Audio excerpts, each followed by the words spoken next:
This is Saturday Morning Mysteries. And we're your hosts, Alexis and Grace.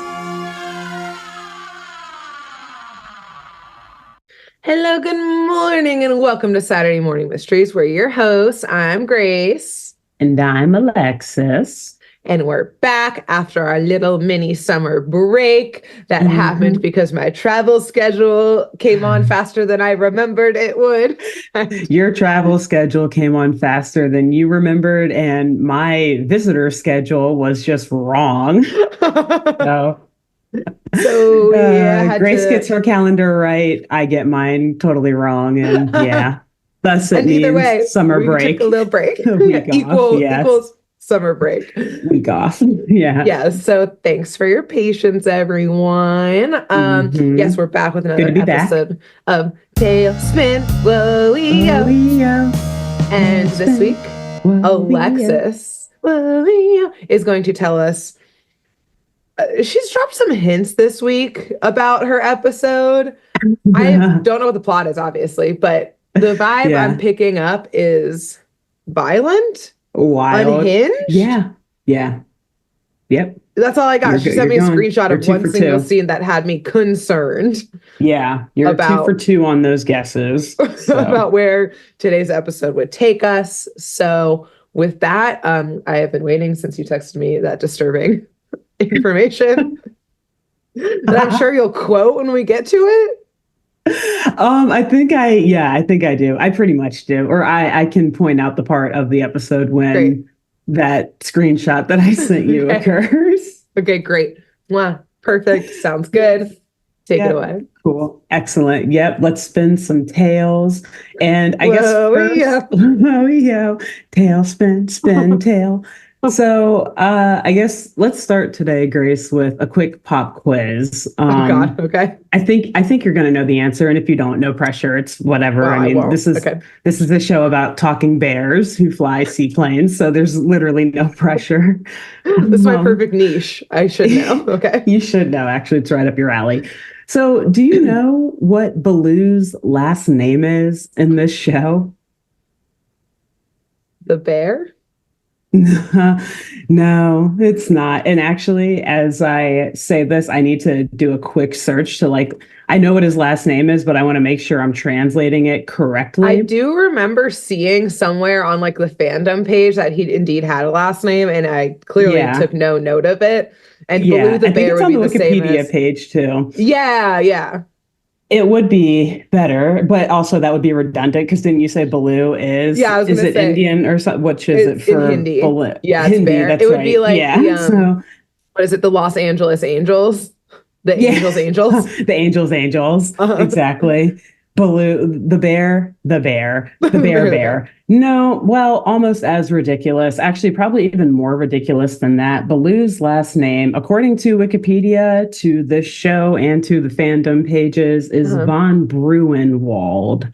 Von Bruenwald. Well, Bruin is also bear. Exactly. And that's what I had to Google. Okay. I had to Google real quick. Bruin does mean bear, right? Or it has to do with the word bear, right? So yes. So it's almost as ridiculous as calling him Baloo the bear.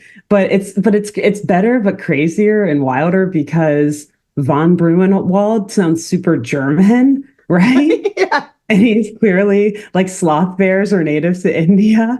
And he's that's such a good point. So I was like, well, let's just brush over that. I didn't want to really bring it up, but it's actually extremely relevant to my episode today. Okay. I'm sorry, can you say it one more time? Von Bruenwald. And so technically his full name is Baloo von Bruenwald the 13th. So keep that in mind. It is relevant for today's show. Fancy boy. He's a very fancy boy. He doesn't act like it, but he was raised like it. So the episode today begins, and I will also say too, this episode, it's season 1, episode 27, the Balooest of the Bluebloods. So very fancy boy. He is. He's a fancy one. So the episode begins early in the morning as Becky is strolling along the docks outside of Hire for Hire, and she sees the Sea Duck gearing up, propeller spinning, getting ready to take off, and Baloo is our fancy boy is obviously behind the wheel. So we can't really see Baloo. We just kind of see him we see his arm hanging out of the pilot window, like he's just going for an afternoon stroll. And so Becky runs to the front of the plane saying, "Hey, dude, we got work to do. Where are you running off to? I haven't told you where to go yet." And he's like, "Oh, don't mind me. I'm just going to go help Louie, the monkey." Is he a chimpanzee? Right? Yeah. Orangutan, thank you. So he's like, "I'm just going to go help Louie the orangutan. I got to go play bongos with him and his jam band at the Aloha Night Band." He would have a jam band. He would, and Baloo would play bongos in it, yes. I guess, of all instruments. You know how Germans are so good at bongos? It's in their blood. Something tells me Baloo doesn't know he's German yet. Yes, very true. Shit's about to change when he finds out. So, his whole life perspective totally shifts. His vibe gonna change. Yeah. Although, never mind. We're not going to get on a discussion of different ethnicities and their musical talents. Anyways, Becky's like, "No, dude, you have to get off the plane. You need to get to work. I didn't authorize you taking the plane to go play bongos with Louie and his band." And essentially, she's just laying in on him, saying that he's got to get his shit together, essentially, or he's going to amount to nothing in life. So Baloo, at this point, he's over all of this disrespect that Becky's giving him. He gets out of the plane so that he can yell to her face to face. And it's not until Baloo gets out of the plane that we can actually see his whole body. Head to toe. And you mentioned it in your first episode. One of the things we love about Baloo is this man has never seen a drag outfit that he does not want to put on. So he comes out of the plane. Wait, is this a drag jam band? In full Chiquita banana lady outfit with the fruit basket on top and massive boobs included. Hell yes. Becky is just go off, Baloo, go off. We see you. And of course he's holding the bongos with them as well. Yes. But so he gets off to yell at her, but he's wearing this, so she cannot really take him seriously. And they're bickering. It's interrupted by a very stern throat clearing of an innocent bystander to all of this, a bird who he looks kind of like a disheveled white duck, maybe. I don't know. Okay. He's definitely a waterfowl of sorts, because he's got webbed, yellow feet or whatever, and a long orange beak, whatever. But he's got on a nice earth tone 3-piece suit and a top hat. Okay. Kind of also giving daytime Scrooge, Ebenezer Scrooge vibes. Looks like an old cranky lawyer or debt collector. Yeah. And so Baloo is like, "Can we help you with something? What's your problem, dude?" And the bird is up downing him down. Now, would you say Baloo's drag is good, or he's rocking it? He's rocking it. It's very much goodness. Who is the son in the Amazing Chan? Who is the son in the Amazing Chan that loves it's the second oldest son. Who also dressed like this and tried to break up a fiance, a couple. Exactly, because he I don't remember his name. Yeah. Anyways, he looks as fabulous as that dude did in that episode. He's making it rock. It's pretty tasteful. He could have laid off on the breasts maybe a little bit, but you know what? Do you, honey bear? Do you, boo boo? Do you sloth bear? Do you? Yeah, sloth bear. So yeah, Baloo leans into this guy what can we do for you? What's the problem? And this bird, as he's up downing him, out of curiosity, what am I looking at right now? Baloo's hilariously, "Have you never seen a pair of bongos before?" That's why he had the chest plate on. Exactly. So this man, or this bird, he hands a card to Becky, and Becky reads aloud, "Austin Featherrich of the law firm Featherrich, and Nowinski." Oh, and wow. As we've joked so far through this arc, I bet this sends a fucking shock through Becky's core, because how many times have we said these customers are calling lawyers? So like she's just standing there trying to get her day started, and a lawyer's like handing her a card. Like, it's about to serve some papers. Yeah, exactly. This is also, of course, you found the lawyer episode. Just you wait, Grace. Put a pin in that. Don't say anything else. We did talk that he was the 13th. We got into his family history, and now there's a lawyer showing up. And it's my episode, so Alexis is telling clues coming together? I've got some hunches here we can get back to in a little. Yeah. Plot twist. The episode's about a circus. Something totally different now. So Featherwitch, this lawyer, he continues to inspect Baloo. Like he's like putting his hands on Baloo's face, looking at his teeth, looking at his paws. He's just very much violating Baloo, but Baloo's letting it happen. He's like, whatever, man. I'm just here for a good time. Yeah. So good time, not a long time. Not a long time, exactly. And so the attorney, he informs Becky and Baloo that he is looking for a certain gentleman, to which Becky hilariously cuts him off and responds, "You've come to the wrong place," as we see Baloo next to her, still fully in drag, which, good joke. It's funny, but hey. People who wear drag can also be gentlemen. Yeah, or they can also possibly gentle ladies. Exactly. Named in a will. Perhaps. I'm sure they could also be heirs or could be Bluebloods in relation to some royal line of family anyways. So Austin bears. So Austin Featherwitch smiles and replies, "I think not," to Becky's saying, "You've come to the wrong place." He's like, "No, I think not. I am exactly where I need to be." And so he snaps his fingers and he walks away, which again, other than these hints that we're dropping that you clearly know where this episode is going. But if I'm in Becky's shoes right now, I'm like, he thinks he's exactly where he needs to be. He's a lawyer, and now he's just like mysteriously walking away without telling us anything. After he sassily snapped at me. Yeah, we're about to get sued. We're all getting in that plane. We're leaving Cape Suzette. We're never coming back. Don't even pack it back. You're wearing that drag the rest of your life. Exactly. We're out. So they follow him nonetheless, because they're clearly like, we either need to plead our case real quick, or we're just curious with what this guy is going on about. Yeah. And Featherwitch ends up leading them to a limousine that is parked nearby. And a butler, like chauffeur type of character, is standing outside of it by the rear door of the limousine. And the chauffeur, his name is Hans, and he is like a German/British sounding raccoon who is obviously in the typical, butler get up, like a black suit with, gray petticoat, etc., whatever. He tells Featherwitch, like, he looks at Baloo and then looks at Featherwitch and is like, "Yep, a striking resemblance, sir." And Featherwitch responds, "Yes, Hans, I believe our search is over."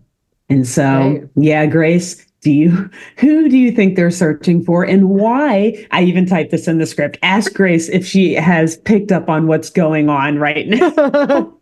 Why do you think they're searching for him? They're recruiting for Rue Bear's Drag Race.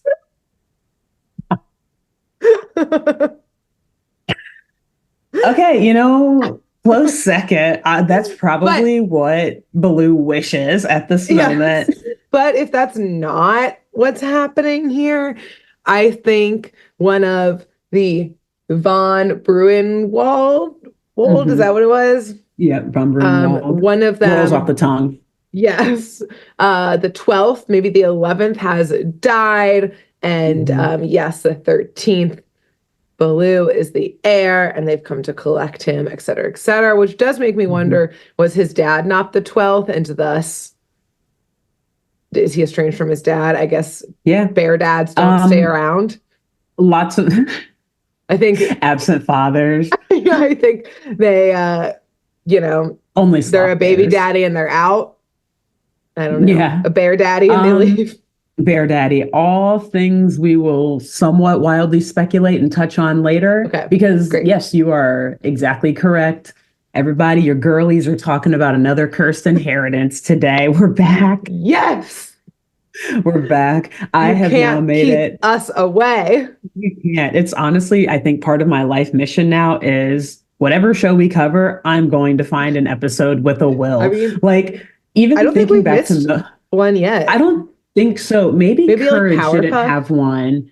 Oh, and Powerpuff. But I know there is an episode of Courage that has to do with the Will. So if we ever come back to it, I got dibs on that one. Powerpuff Girls, I'd have to do some research, but I bet it's in there somewhere. But I also like I find them in the most unexpected places too. I mean, this is unexpected. Here, I do feel like cartoons really made me think that like I was going to be added to Will's left, right, and center, and that I had like at least 4 long lost relatives who would, ignore my older brother and bequeath everything to me. Yeah. Like, and my parents and all of my cousins, your parents would say, like, and ignore your parents. Everyone. And it would just go straight that you never heard of.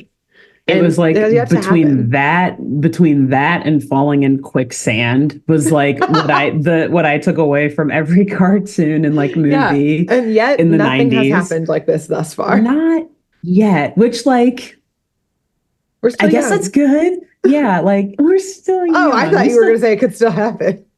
No, yeah, it could still happen. But no, I mean, it's probably a good thing that you haven't been given a lot of stuff in a will because it means that people very close to you are still alive. So that's why I said like my long lost. It has to be something I didn't know about. That's true. Yeah. Yeah. Yeah. It's always, Jabberjaw, his long lost mining neighbor. The mining friend who he saved, or that one time. The great aunt of Hannah and Mobile Mysteries, who they never met a day in their life. See, that's what you need is like someone so far removed from you. Yeah. Which means also probably it's a scam, as we're about to maybe find out, or it's cursed, and that's why they're not giving it to their direct family. Anyways, let's find out. Okay, that's the other thing that you pulled up from all of these 90s cartoons is that if you get something in a will, it's probably going to fuck you in the end. Yeah, you probably don't actually want it. So, Feather Rich at this point, he tells Becky that she is standing among royalty, the bluest of blue bloods, the long-lost 13th Baron of Bruenwald Castle. Bearwald. I wonder what Wald means when you add that to a last name in German. I'm not sure. You know how like some things mean like Baker, Smith or whatever. It like signifies what you did in life. It also means what does that mean? Wald, bear. Von Bear. Baron of Bear. So Feather Rich tells Baloo that he is now fabulously wealthy. And so fabulous. Wealthy and fabulous. He's our fancy, fabulous boy. And he is fabulously wealthy enough to purchase the Sea Duck 1,000 times over, which is all Baloo needs to hear to drop everything he's doing and never look at Hire for Hire or Becky or Cloud Kicker ever again. Not a fuck. This dude has his only moral or like ethical compass is to like never have to do anything again. And if it means leaving everyone behind, right? I can't argue with the dude. If it means leaving everyone behind so that I will never have to do anything again, bye, guys. Yeah. So Baloo, he's dumbfounded and like totally in shock at this, hearing that he is now this rich and that he is a baron and gets a castle. So he immediately like throws off the drag, throws it on to Becky, like, here, you can keep this. And he swaps it out for a gift for your thoughts. And he swaps it out for a velvet robe and a nice, thick ascot popping out of it. And he hops into the limo. Hans is like handing him all of these treats and little snacks that he can eat on their way to the castle. And then Hans gets on in and they set course to Von Bruenwald Castle. Okay. Becky, she's like, still very much in shock. Like this all just happened in a 5 or 10 second period. So she runs after the limo for a second, yelling after them, like, how am I supposed to get cargo delivered? How am I going to keep the company afloat? And Baloo, how are you going to keep working your job if you're living out at some castle? At which point I was like, oh, sweetie, girly, he's not working for you no more. No, he's gone. Yeah, you're working for him. Exactly. That's cute. You're going to have to find a new pilot. Yeah. You're probably shut down here.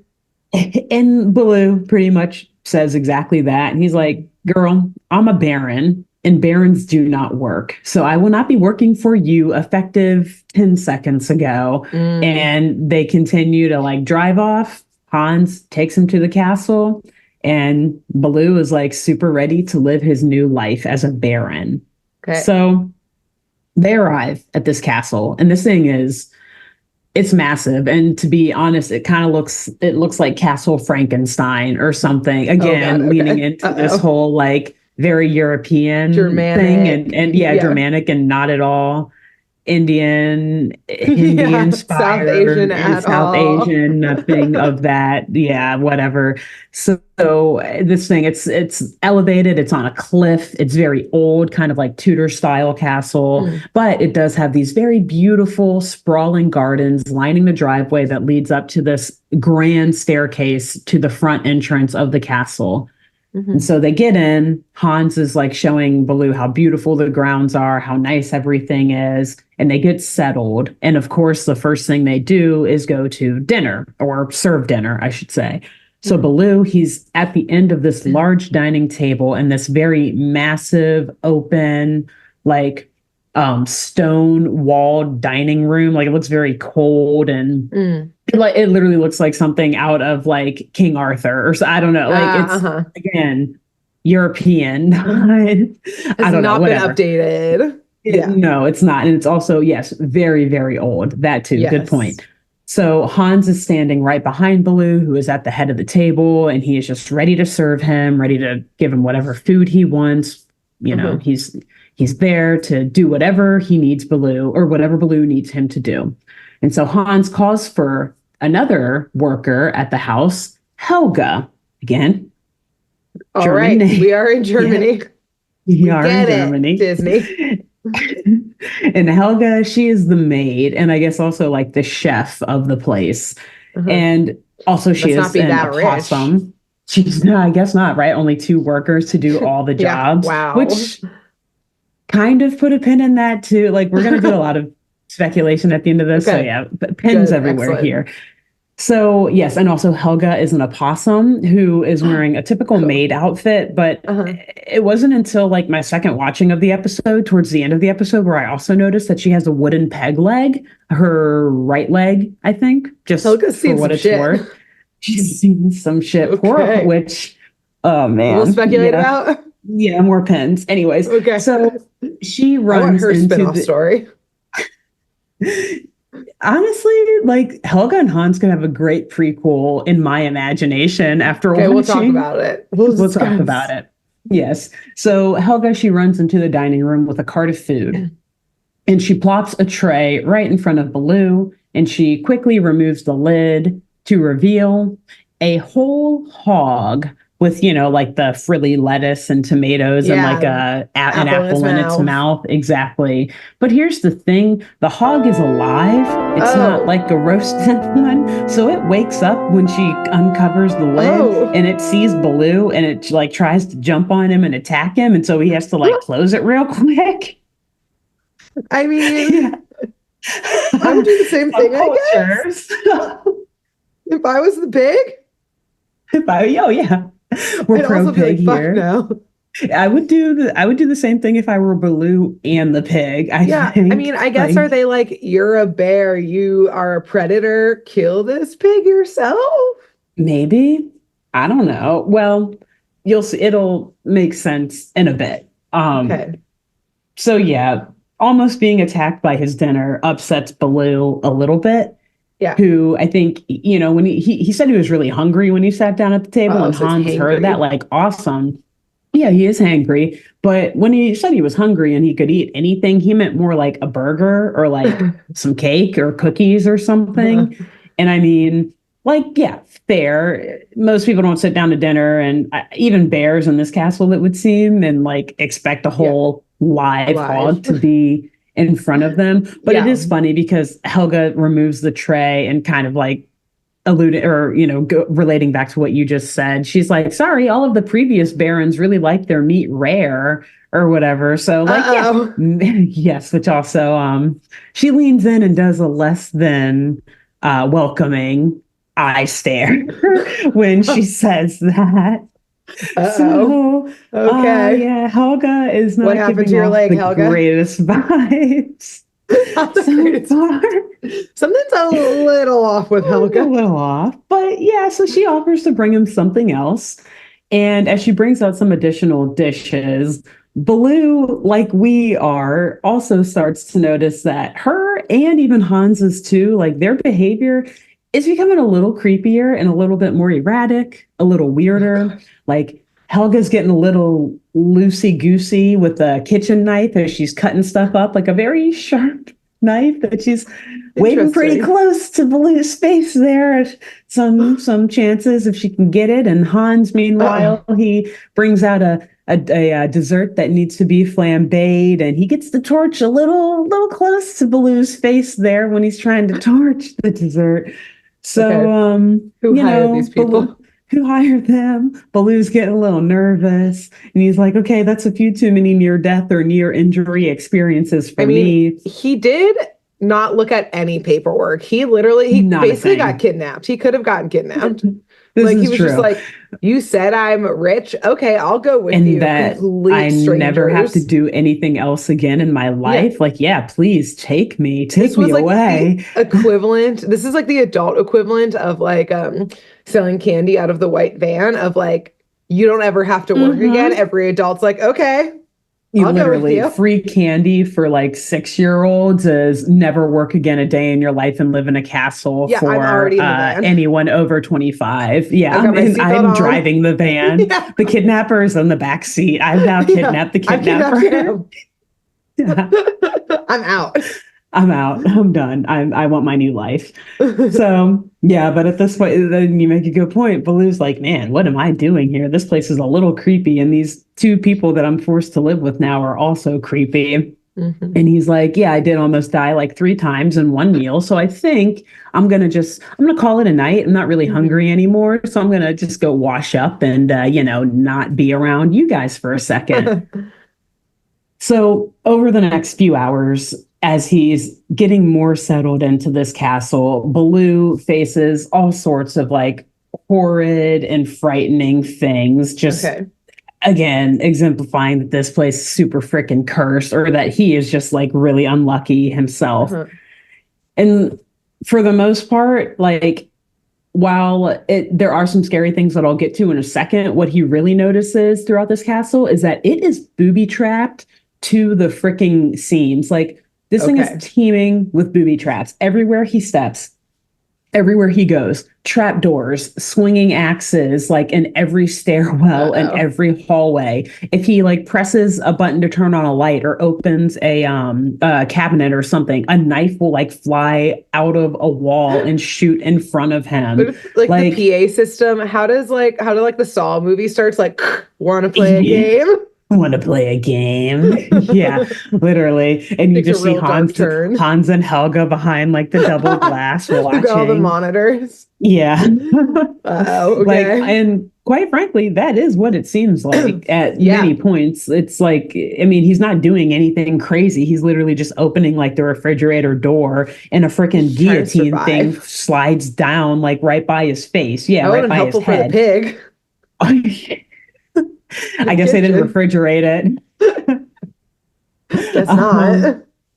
so yeah, he's going through all of this, and I guess the cherry on top of all of these horrible, frightening curse type things that are happening is that while he's bathing in, by the way, like a bath that is the size of an Olympic size regulation swimming pool, Oh. like he's in a boat in his bath. And I think there's like a Oh. diving board to it and everything, but it's a bath for sure because you see like a bathroom around this bath, Oh, like a okay. sink and all that Wow. stuff. So he's just in a bath enjoying the Okay. evening, and a fucking shark attacks him in this bath, Grace. A massive shark. That's how big this bath is. Wow. It's an aquarium. It is. So at this point, Baloo's like, Hans, what the fuck is happening? Like, I just got attacked by a shark. And Hans is like, oh, no, certainly not. Like, we haven't seen a shark in the castle since, well, the second Baron, dot, dot, dot. Which put a pin in that, a very short pin. Oh. And Hans is like, I guess did no one tell you that your family in this castle is extremely cursed? Oh my God, bitch, you saw me get in the car with no conversation that entire limo ride. Oopsies. I thought you knew / Austin Featheridge told you, no? Did you not read the paperwork? Sorry. Oh, the paper. Oh, I didn't give it to you. Here's the paperwork. You're cursed, by the way. Yeah. That's all it says. Yeah, that's it. Sign here. So at this point, Hans is like, let's take a walk. Come on, let me explain this to you. Lay it down for you. Okay, good. Great. And he explains to Baloo as they're walking kind of through like the hall of, every big castle and mansion has to have the hall of all the barons and whatnot, and the ancestors lining it. So they're classically walking down this hall, and he's pointing to kind of each baron or each ancestor and saying, yeah. And he explains to Baloo that each of his ancestors expired under peculiar circumstances. And so he doesn't give all 12, but he does run through the list of some of the greatest hits. So I said the second one already. We can only that was my embellishment. I wish that he called it that, but like these are great. So we're gonna just say, that. I mean, they're obviously the ones that he studied the most and that were on the top of his memory. So yeah. We said the second one, who we can only assume was killed by that shark. So that's at least how I interpreted that. For sure. The fourth Baron was killed after eating electric eel soup that did not agree with him, to which Hans says, shocking. It's like, damn, man. Death's greatest hits. You sound evil, but that was a good one. That was good. The sixth Baron was on an evening stroll on the parapet and slipped on a pad of butter, falling to his death. The seventh Baron was sliced in half by a swinging axe while walking down a booby-trapped stairwell in the castle. Wow, these are extreme. That was a whole other end of the spectrum. Yeah. And then to calm it back down and ground it back in reality a little bit, the ninth Baron choked on a cupcake. I think there was like a cherry in it or something, a cherry pit. Wow. So yes, all peculiar circumstances indeed. And I will just note, many of which kind of sound like they could have been prevented by, I don't know, the chef, the maids, whoever was drawing a bath for the Baron, whoever happens to drop butter somewhere. Yeah, as soon as you said the butter, I was like, that kitchen staff member. Interesting. Just saying. I don't think barons usually handle their own butter, so that one sounded a little skep to me. Okay, interesting. So after hearing about this curse, and then again sharply avoiding some other scary booby traps throughout the castle, Baloo really starts to panic, and he is now full out fearing for his life and for his safety. Correct. It's like, I've already been attacked a few times. All 12 of my predecessors, my ancestors, have been killed, we can assume, by this curse. Did he explain why the castle is booby-trapped? Like, he did not killed multiple of them. It seems like maybe unbooby-trap it? That would be a good start. So I think, to be fair... Or is it to keep people out? To keep people out, and I also think that the story of the curse runs so deep in this family that I think they have like booby trapped the house to try to protect themselves from a curse, maybe. Like if a curse could come in all sorts of ways. Like maybe an angry mob comes and murders you and that's a curse. Or maybe like an individual murderer comes in. I don't know. Or maybe they think it's like a monster or a ghost. I don't know. But it's definitely to keep things away. Top. Yeah, right. But it's definitely over the top. Yes. Like you said, it's literally like Jukes, like Saw. Like it's a bit ridiculous, some of these things, as you'll see as you watch it. So Baloo, he's fully panicked, fully fearing for his life now. He's certain that he's going to die. So he locks and barricades himself in his chambers, and he immediately calls Becky back at Higher for Hire, and he begs her to come to the castle, to stay with him, and to help protect him, because he believes that he is cursed. Because not only does he now know that his 12 ancestors were killed, but he is also like, I'm number 13, which obviously cartoon and television trope, lucky number 13. He feels like he's even unluckier and more cursed than the other guy. So he's like, whatever happened to them is probably going to be nothing compared to what happens to me. I'm number 13. Fuck. So at first, Becky's mocking him. She's like, are you kidding me? First, you walk out on me, and now you want me to come and like protect Save you from ass? some silly, stupid curse? Yeah, you're a fucking sloth bear. You're big. Yeah, protect yourself. You're rich as hell now. Hire someone to help you. Exactly. But so at first she's kind of mocking him and thinks he's messing with her. But then she hears like actually how scared and frightened Baloo is and how his voice is increasingly panicking the longer the phone call goes on. And he eventually is like rushing her off the phone and screaming because it sounds like he's being chased or like someone's about to burst down his door. Yeah. Like he's screaming in between words, like, no, stop, don't do it. And he's like, Becky, please. And like in a final shout over the phone, he just begs her to come and to bring Wildcat or anyone at all who can help her and protect him. And then the phone line goes dead. Okay, and Becky's like, Baloo? Yeah, Baloo? Becky's like, Baloo's like, not that clever to pull a prank like this. No, and he's not that dedicated. He would like, he would so give lazy. Up the, yeah, exactly. Like he would say that it was a joke 5 seconds in because he wouldn't want to carry it on more because it's too much mental work. So at this point, she's like, okay, I think he's serious.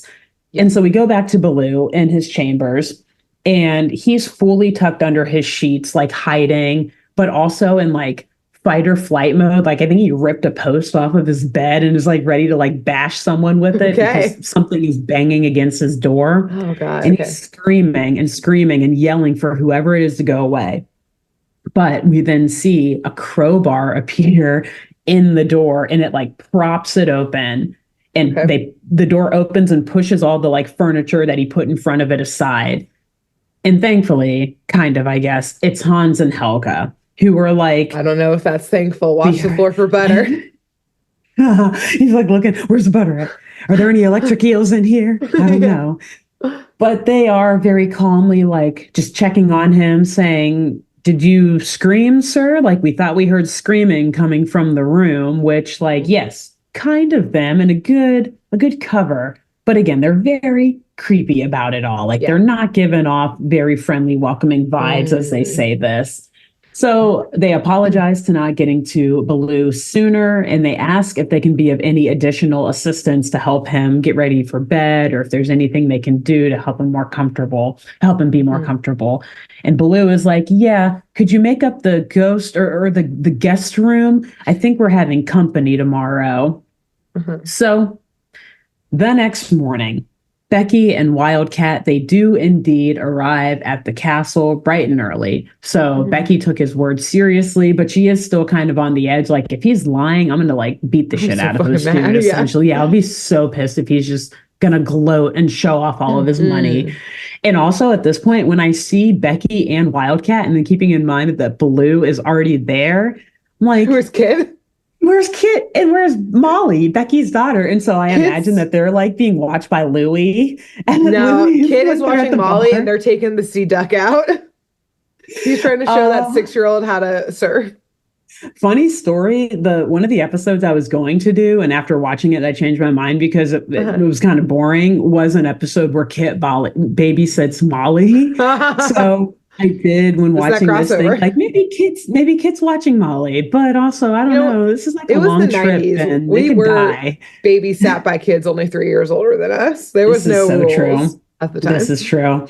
So yes. Anyways, all of who I assume their legal guardians are at this castle. Oh God, maybe about to die. Kid's about to be an orphan again.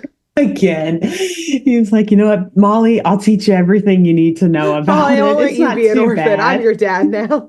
Yeah.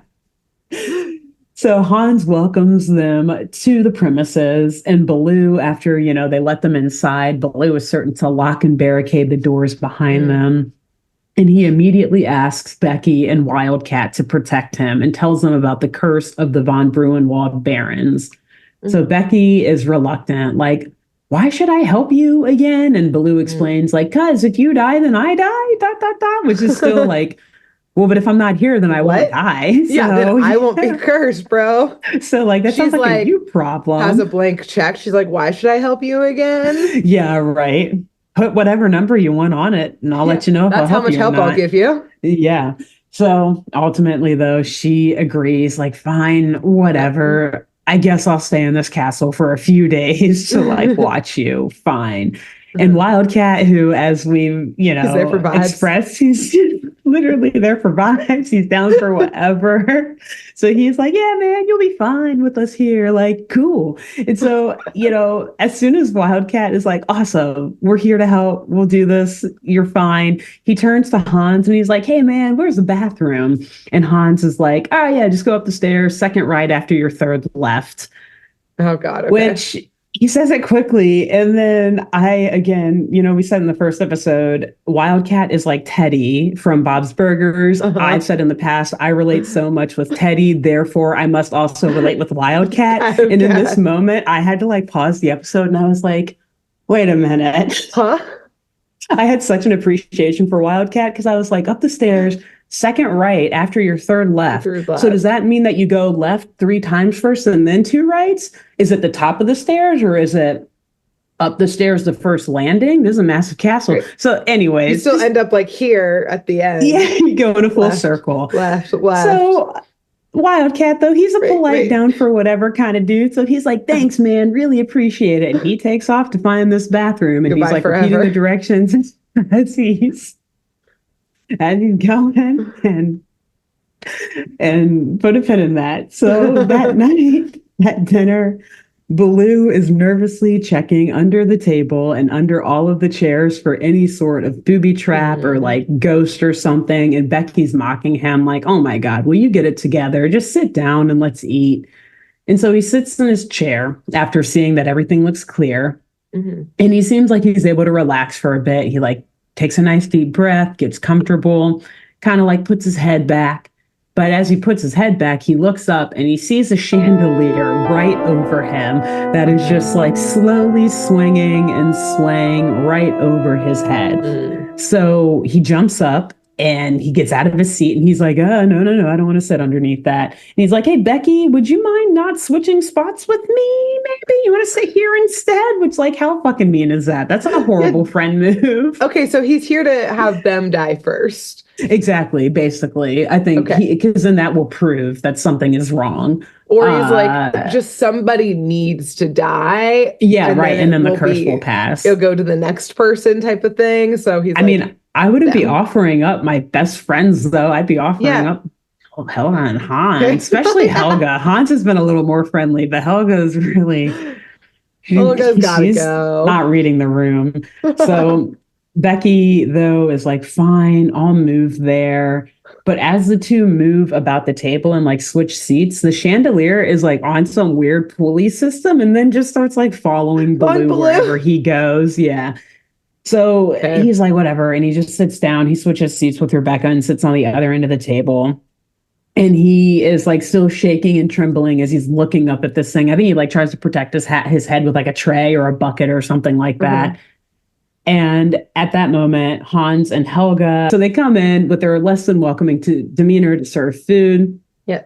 And I forget what they say, but they make some reference that like scares Baloo. I think they say that they're serving him cupcakes or something like that. That's what it is. Cherry and so cupcakes. He thinks back. Exactly. He thinks back to the Baron that like died from choking and he just like screams and runs away, which for Rebecca has to be pretty fucking funny because they're like, we have your favorite Baloo cupcakes. And then he like blood curdling screams and runs out of there. Yeah. So that night, as they get ready for bed, Baloo, he again is making sure to lock his doors tightly and essentially is like barricading himself inside of his room. But he gets spooked by another booby trap in his own freaking room. It's like a candelabra, like leans over and turns into a blowtorch essentially. And like... He gets hit with the fire. He bumps into a bookshelf. He finds out the bookshelf is like one of those Scooby-Doo-esque trap doors that spins around. The wall turns. He finds himself in this like another dark dungeon type stone walled corridor. And he looks up and sees right in front of him someone in a night suit swinging a sword right down in front of his face. Wow, they were ready for him to stumble into this. Ready. It's like they knew. It was like a Rube Goldberg machine. They're like, okay, when he's standing at this exact place, knock over the candelabra, he'll jump exactly this far forward. Yeah. They've been observing like how much he stumbles, and they're like, perfect. Taking notes. Good. They've had a lot of barons to try this stuff on, so they know. So he runs back out of this dungeon, out of this trapdoor. He closes the bookshelf behind him before the knight can follow him, and he runs out of the room and sprints immediately to Becky's room. And he runs up to Becky's bed, and Becky is like fully asleep, by the way. She's got like a face mask covering, or a sleeping mask covering her face. Like she's out. And Baloo runs up to her bed and is screaming, and she just like shoots up from her sleep and is like, now what, dude? Like, can I not even get some sleep in without you freaking out about something? And Baloo is like terrified, though. His voice is shaking and he's clearly fearing for his life and just saw something horrifying. So he's like, can I stay here? And Becky at first is like, no, you cannot stay here. Get out. Yeah. But Baloo is like, okay, well, can I like trade rooms with you instead? Like, I'll take your room, you take mine, because mine's too scary. I don't want to be in there. And at this point, Becky's like, fine. Like, I don't think she takes her mask off at all. I think she's still just like, fine. It's late. I'm tired, and you're not going to leave here. So I will leave. Like, you stay here. I'm going. Like, I'll sleep in your massive bedroom. Yeah. So Becky leaves the room, and Baloo, he still does his due diligence, and he checks for booby traps everywhere. He's looking under the bed. I think he's like looking behind the curtains, etc., looking for monsters or ghosts or whatever he can find, flying knives. And he's relieved when everything seems to be clear and curse-free. So he sits on the bed and starts to get settled in. But as he gets comfortable, a barrage of arrows, like bow and arrows, start flying at his pillows, hitting the bed, and whizzing right past his face. Oh, no. Because I didn't mention it, but for whatever reason, Becky's room is like a themed room, and it's like a very romantic, like Cupid themed room or something, where there's like hearts everywhere. All of the furniture is like red and pink. And oh, God. Which also is just funny that they put her in that room too. Yeah. Like, what are they trying to imply? Yeah, what's happening here? And with Baloo running in there saying, like, can I stay here? And when you first see it, there's just like hearts and stuff. It's like a heart. Come back next week to find out. And so obviously there's like little Cupid statues lining the ceiling and all that. And so this is where the booby trap arrows are shooting from at Baloo in this moment. Casual, normal for this castle. So Baloo, he's running throughout the room trying to dodge these arrows, and he's screaming for Rebecca to help him. Full government name. Like, he's panicked. It is getting serious. Exactly. And Becky bursts back into the room, tired of his shit. She's like, oh my God, I am about to kill you myself if this curse doesn't kill you. But when she opens the door, she sees Baloo is totally pinned to a wall in the bedroom by arrows. Oh, okay. So she's like, something crazy has happened. And you something clearly did not do this yourself. No, and something even crazier is happening because she looks to like her right or something and sees a baby grand piano on wheels careening towards him as he pinned into the wall. And there's like a Cupid statue on top of it with an arrow, of course, pointing directly at Baloo. Yeah, wow, so even more so, she knows that he did not pin himself on the wall, and she definitely knows that he did not launch this grand baby grand piano towards him. Yes. So she runs in the room and quickly peels Baloo off the wall and hurls him out of the way just as the piano crashes into the wall. Okay. And once the dust settles and they like stand back up and shake off and are like, well, that was crazy. Becky apologizes to Baloo for not believing that he's cursed. And Baloo's like, yeah, that's fine. Whatever. Thanks. Like, if we get out of this castle alive, if you help me get out of here, then I'm going to buy you a whole fleet of seaplanes for saving my life and for apologizing. So thank you. Let's go. Yeah. And they get up to get the fuck out of there and escape this castle alive. But Becky's like, wait. We got to go get Wildcat. Yeah. I was like, where's our friend? Yeah. So they split up to find him, not knowing where his room or he is in this massive maze of a castle. And so while they're looking for him, like I said, they split up and Baloo heads to a hall of armor. And he decides, after almost being killed by a knight 2 seconds ago, he's like, okay, well, I'm going to take one of these night suits and I'm going to fucking up the ante. So he puts on one of the suits and grabs his sword. And he's like walking through the castle with all this protection and this giant sword. Smart.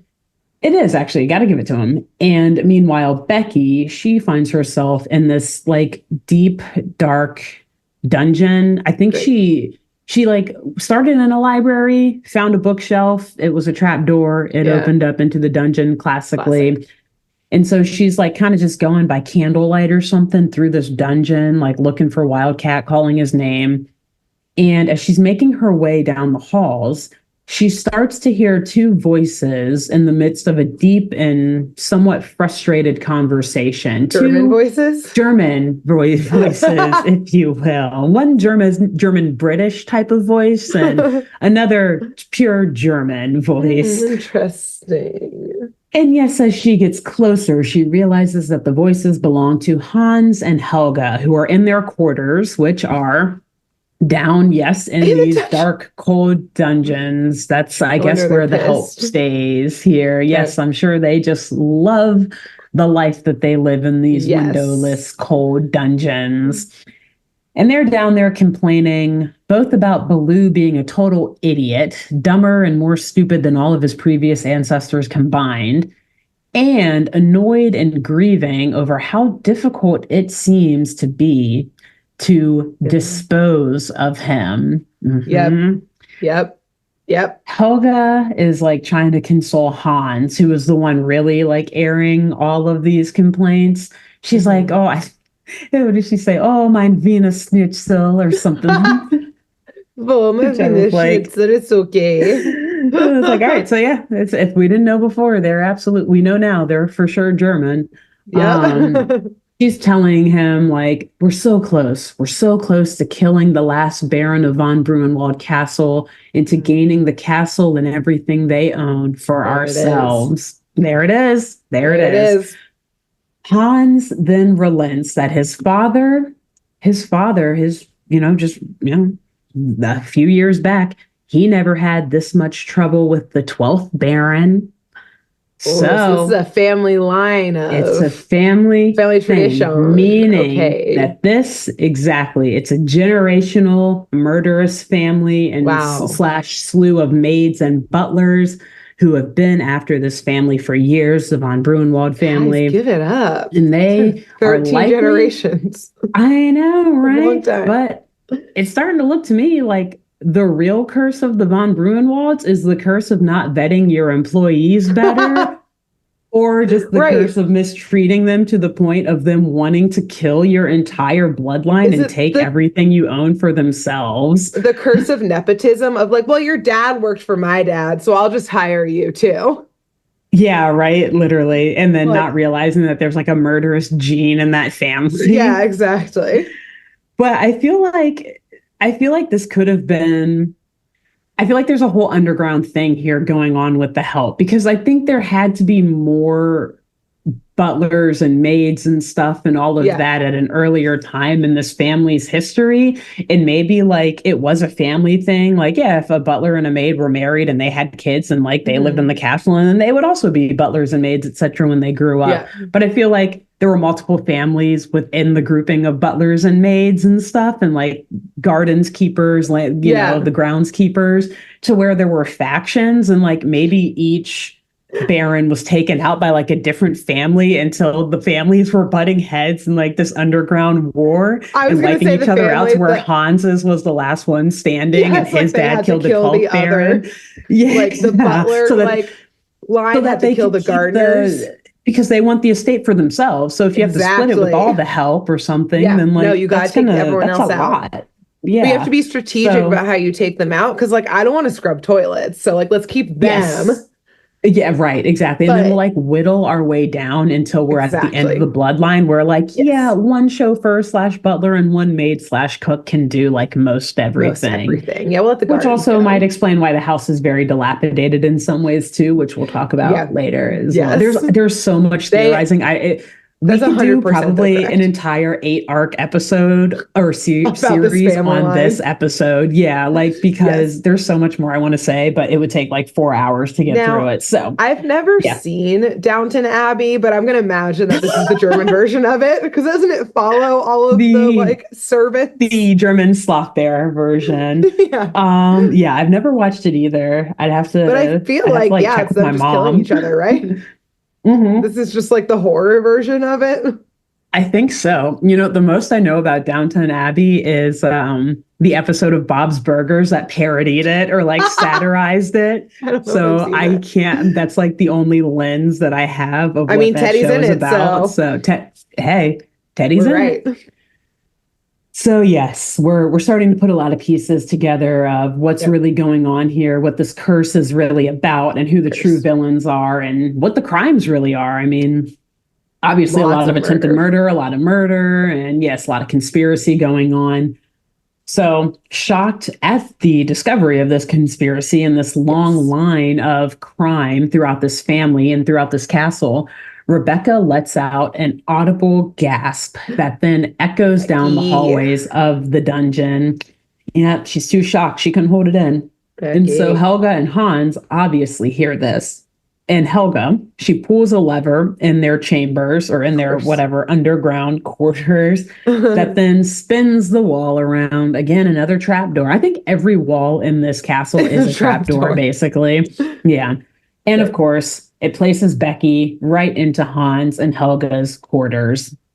But before Becky even has a chance to explain herself or bargain with them or say anything, they pull another lever that releases the floor from underneath Becky and sends her down towards a pit of fire, an open fire. And this is a big pit. This is like a 200-foot pit. This is massive. Maybe not 200, 100, 150. It is lined with bones at the bottom. You know it. Lined with bones of the former maids and groundskeepers. And bones and feather dusters. Barons, etc. Yeah. Dusters. Like, this is where everyone who's died here lives, including our old cleaning utensils that died and like went bad and we had to replace them. Never cleaned again. So Becky lands on a wooden plank that's like a few feet above the flames, or maybe a couple dozen feet above the flames, whatever. And she somehow gets tied down to it. And so she's unable to move, almost like a rotisserie bear over this uncontrollable fire. You could have used this for the pig again. You had the supplies to cook this pig. I know. It's almost like they made a choice to serve him a live pig. Live, mad, it wasn't. Pig. They had options, yes.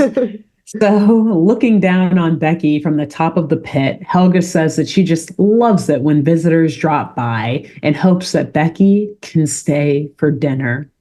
And, you know, in any other context, that would be really sweet, but we don't love to see it here. Like, oh, thank you. Except these flames are kind of hot, so I don't know if I'll be able to make it to dinner. Also, so naturally, deep cut from me of them making the choice to not kill the pig. They were like, look, we've read Dune. We know Duke Leto's father was gouged, like warthog hunting or something. Like, this a normal farm pig. I don't know. It could probably kill a baron too, like a duke. Probably. We'll just release it on him. Which, hilarious that you referenced Dune, because in my mind, I was thinking of Game of Thrones. That's what I haven't read the books, but the shows, and then I was like, how wait, Baratheon died that way? Yeah, I was like, who died like this? But I couldn't remember the character, so I went to the other who did it first. I think actually Dune did it first. But anyways, So, funny that clearly these writers of this show were nerds. They were nerds. They were nerds. They're like, boars kill kings all the time. Yeah, boars, that's what it was. They kill royals nonstop. Easy. Nonstop, yes. So, naturally, as Becky is screaming for her life, hanging over this pit of fire, Baloo can hear this throughout the castle, and so he starts to follow the sound of her screams down to the dungeons to save her. And he gets down there, And I think he somehow gets down there by dumbwaiter. And so when the dumbwaiter opens, he like stumbles into Hans. Yeah, classic. And he's still in his knight's armor, by the way. Oh, good. Okay. So yes, very good, actually. So he like stumbles into their quarters. He like knocks them over. He makes a mess because he like the helmet's stuck on his head. He's got this sword. He's just waving around. He's doing. Has no clue. But it kind of works because like Hans and Helga are like, oh, Jesus fucking Christ, what is he doing? So they have to run out of there and get to safety. Good. And so, you know, either way, through sheer luck or pure clumsiness, Baloo gets the job done. He's able to get past Hans and Helga, forcing them to run away and giving him the chance to rescue Becky. So he rescues Becky. And now they're like, can we just get out of here? Like, I don't know where Hans and Helga went. They're gone. But like, if we can escape, let's just fucking escape. Yeah. So they run out of there. And in their attempt to escape the castle, they head straight for the gates. But as soon as Baloo grabs hold of the gate to try to like push or pull it open, he is violently electrocuted. I mean, like, it's bad. Gate like, rungs are made of electric eels. They're underwater. It's Jabberjaw.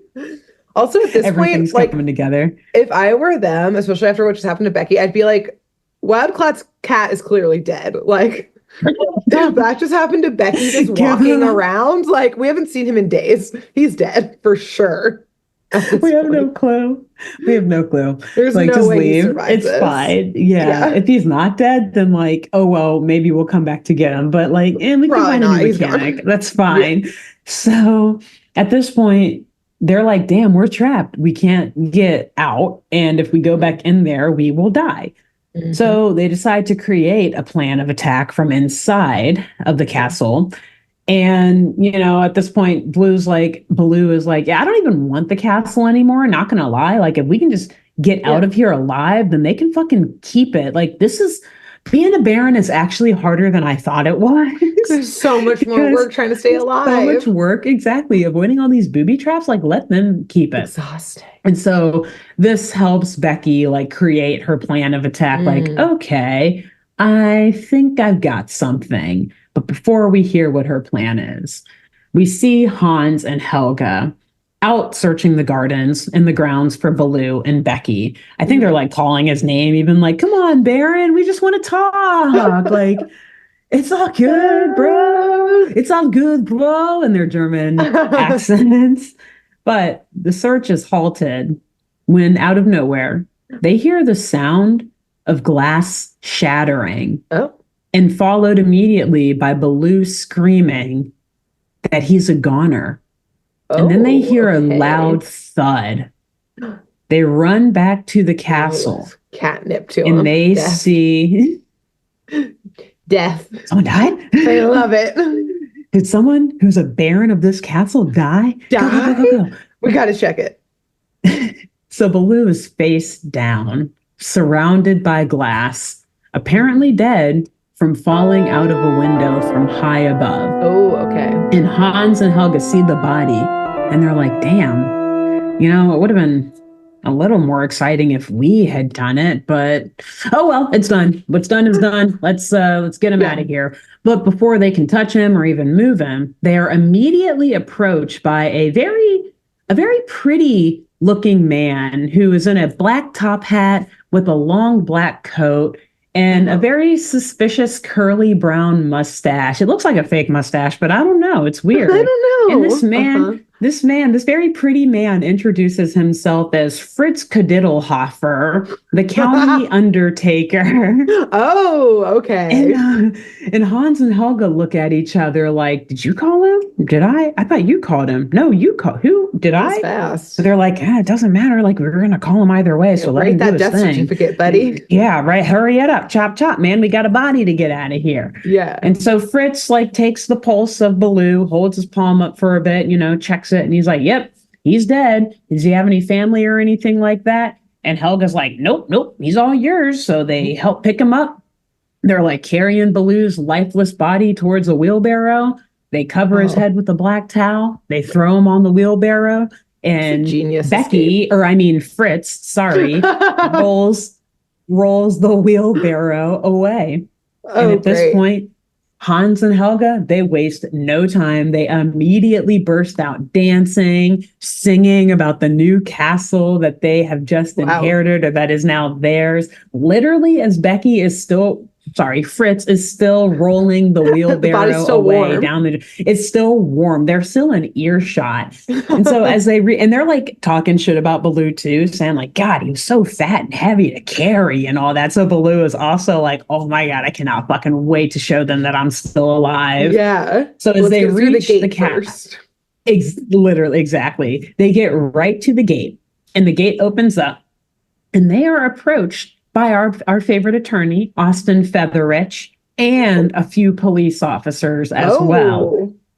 And Baloo cuts the act. He stands up. He gets out of the wheelbarrow. He throws a freaking black towel off of his face. And and I think at this point, Becky also rips off the hat and the mustache and everything. And the two of them direct the lawyer and the police officers to arrest Hans and Helga. And Featherich is like, on what charges? And they're like, Becky's like, attempted murder. And Baloo's like, and bad cooking. But the fact that she didn't cook at all. Yeah, she served me a living hog. Yeah. Also, was it just prior to this plan that the screenshot you sent me happened? Yes. Sorry. Okay. Thank you for reminding me. Yes, it was. It was. Becky says, the only way to get you out of here alive is to kill you. Is by killing you. Yeah. Yes. Thank you for reminding me. I got too into it. Well, it's good that you didn't say it beforehand so I could see it all play out. So but I was like, see how it plays out. That is what you tell them. That is when they are concocting. Line. It's when they're concocting the plan. Like that she looks at him like, oh, so you don't want the house or you don't want the castle? Well, I guess the only way to get you out of here is by killing you. Yeah.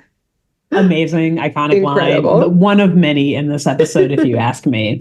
So, yeah, at this point, the police, they swoop in, they grab Hans and Helga, and they take them off to jail. And so Baloo, he thanks Becky for saving his life, for coming up with that plan and coming out there to protect him. And he's like, if you want, you can stay for dinner. And she happily accepts. And the two make their way back towards the castle, arm in arm. They're going back in. Well, they won't, they? Are they going just to that kidding? Room? That's not the end. Like, also, where's Wildcat? That's not the end. Will they? Won't they? Though, too. They're gonna have a nice dinner together, arm in arm, happy to be in each other's company. Okay, no, just kidding. That is not the end of the show. So the show, these writers, they, I think, were too grown for these little kids because they inject way too much reality into what happens next, right? The attorney, Austin Featherich, he stops Becky and Baloo in their tracks like, hold up, wait a minute. Nope. You're not going back in there. Just so you know, there is actually a curse on this castle, by the way. It's kind of called the von Bruenwald Curse of Back Taxes. 300 years worth. And that is so fucking funny. At this point, one of the police officers, so he brought like 3 with him, I think. 2 of them to arrest Hans and Helga, and 1 to keep Becky and Baloo from going back into the house, because a police officer jumps in front of them, like with his arms out, like, Yes. Absolutely, yes. Oh my God. You're not going back in there, dog. Y'all stay right here. Yeah, we're repossessing this house, this castle. Literally, Baloo shrugs it off like, okay, back taxes, whatever. I'm a fucking baron. Look at my castle. I'll write you a check. They're what like, is my it? Castle. And Featherich is like, okay, well, the amount is $500 million, $1.89. And your castle just so happens to be, or your estate happens to be worth $500 million. So we're repossessing your estate and you owe us $1.89, sir. Becky's just slowly backing away.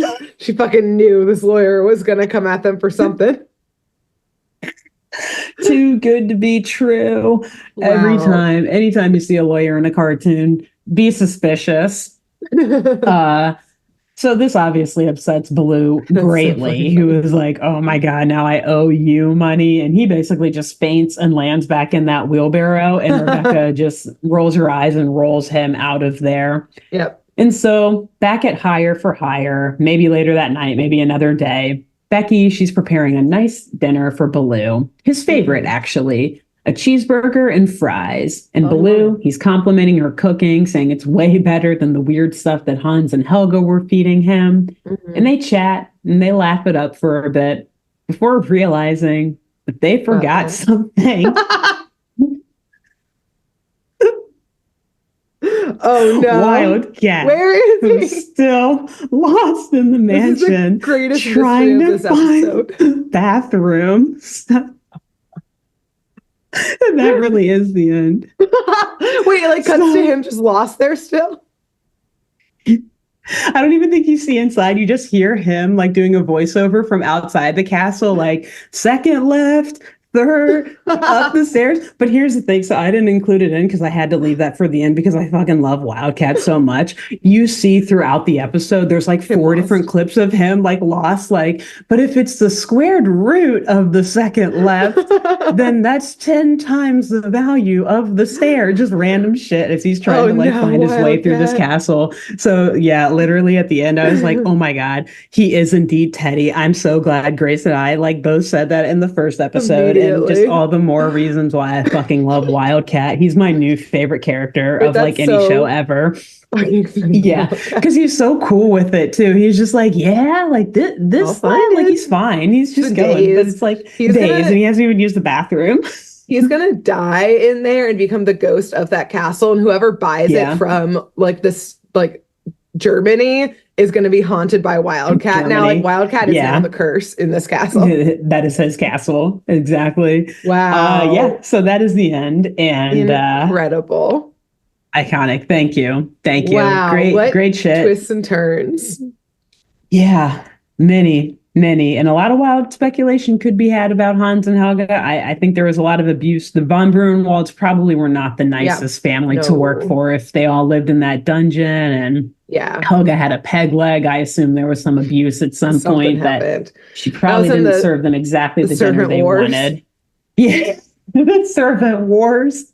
The first or the second, which ones? Yeah. This is the 13th. This is ongoing. I also like to think that this was like a very, very tenuous like truce between Helga and Hans. Like they're warring families. Like they were obviously the last ones, and they were like, all right, we're in this together to like kill Baloo. But as soon as Baloo died, they were going to face off with each other. Exactly. There can only be one at the end. Yeah. That was about to go down. So the first time I watched the episode, I thought they were siblings, Hans and Helga, and then I realized they were different animals, and I was like, maybe they're married, but also maybe they just are friends who work together and they're in this together. So like, hey, if they're friends, then they better watch out. There's about the enemies. Real quick. Money does that. Incredible. So anyways, another obsessed with this absolutely batshit episode of this show. And I know Grace is going to have another one for us next week. So until then, who should they tell about this podcast? I think you probably have to reach them via like social media. They all probably have Instagram and stuff, but tell some German royalty, like some dukes, some barons. I don't know what other positions exist in the royal family that's not prince, princess, king, or queen, but them. They're probably out there partying, living a lavish lifestyle, and posting it on the gram. Just add a little comment, tag us in it. Check this out. Yeah. And watch your back. Ask them if it's like this. Yeah. Your assistants. Are there castles this booby trapped? Yeah. If so, probably. Maybe tone it down and give all that money it takes to put booby traps in. Maybe give that to the people or something. Maybe, like just maybe. We're people. Yeah, like us. Give that money to us. To two people. Us. Two people. Us. Email us for our email addresses or for our addresses. Yeah. So then after that, you should tell RuPaul and see if we can get a rating on Baloo's drag at the beginning of the episode. Yes. Oh, incredible. He was rocking it. And he was feeling himself. You could tell he was confident. Yeah. Yes. We love to see it happen. Wow. Cool. Incredible. Let her know. Until next week. Bye. Bye. Thanks for tuning in to Saturday Morning Mysteries. If you enjoyed this episode, please share, rate, review, leave us a like, and drop a comment. We post episodes every Saturday and bonus tune tangents whenever we feel like it. So please subscribe so you don't miss the shenanigans. And if you want to follow us on YouTube, click the bell under the YouTube subscribe button to receive notifications when new videos are posted. And if you want to subscribe to the podcast, we have no idea what you're listening to us on, so just hit the big subscribe button on whatever app you're using. We believe in you. Give us a follow on Twitter and Instagram at SatmornMist, all the abreves, and let us know if you have any episode or show requests by emailing SaturdayMorningMysteries@gmail.com. Thanks to Jenna Kendall for the logo design and to Ava Sakiki for the music used during this week's episode. See y'all groovy kids next week on Saturday Morning Mysteries.